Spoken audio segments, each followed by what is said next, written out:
Bonjour à tous et voici un nouvel épisode du podcast Café avec Spiritisme. Aujourd'hui nous vous présentons les réflexions de William Jacob sur un message de l'Esprit Emmanuel psychographié par Chico Xavier intitulé Dieu et nous, publié dans le chapitre 16 du livre Rencontres prédestinées. Il ne fait aucun doute que Dieu, notre Père et Créateur, fera en sorte que la terre atteigne la perfection.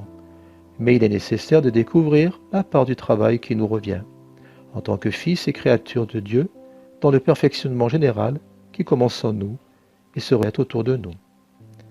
Afin de clarifier la pensée exposée, disons que Dieu a besoin de nous, bien qu'il ne contraigne pas notre libre arbitre à la coopération.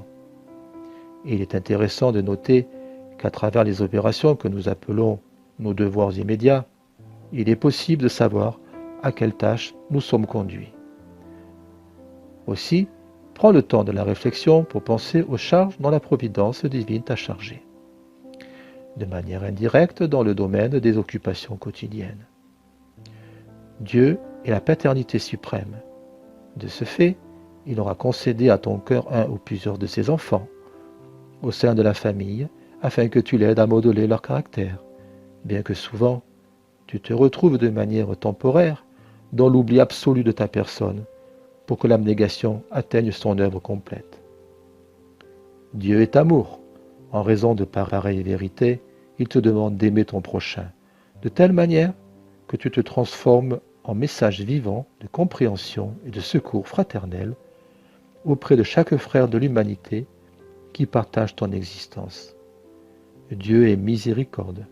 Il est facile de se rendre compte qu'il attend que tu adoptes les normes de tolérance constructive, pardonnant autant de fois que cela se fait nécessaire, au compagnon qui se sera écarté du juste chemin en lui accordant de nouvelles opportunités de service et d'élévation au niveau où il se trouve.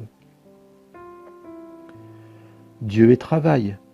Il est impérieux d'accepter les petites obligations du quotidien, qu'elles soient de l'ordre du traitement de la terre, du maintien de la maison, de la leçon devant être administrée, le devoir professionnel ou même la protection d'une fleur, à la hauteur des tâches qu'il te demande de réaliser avec joie en faveur de la paix et de l'efficacité dans les mécanismes de la vie.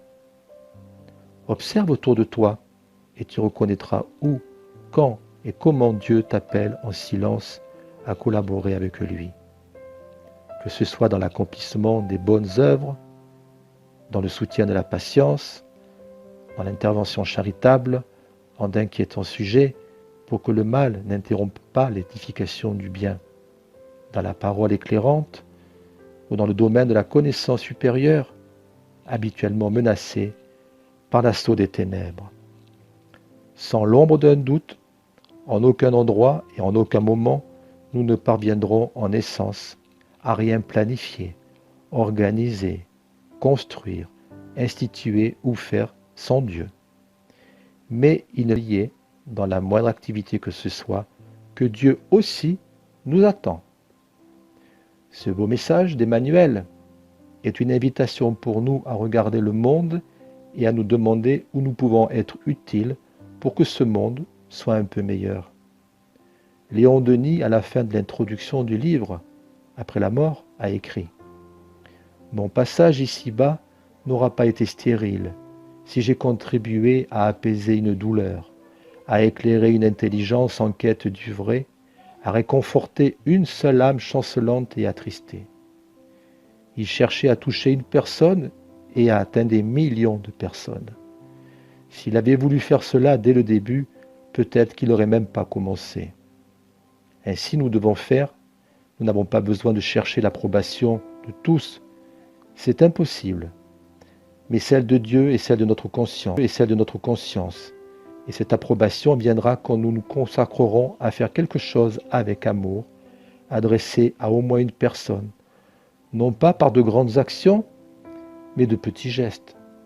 Il y a une phrase très intéressante qui dit « Le beaucoup sans Dieu n'est rien, le peu avec Dieu devient beaucoup ». Réfléchissons-y et n'abandonnons pas de collaborer pour que ce monde s'améliore Comme l'a bien dit Emmanuel, Dieu aussi nous attend.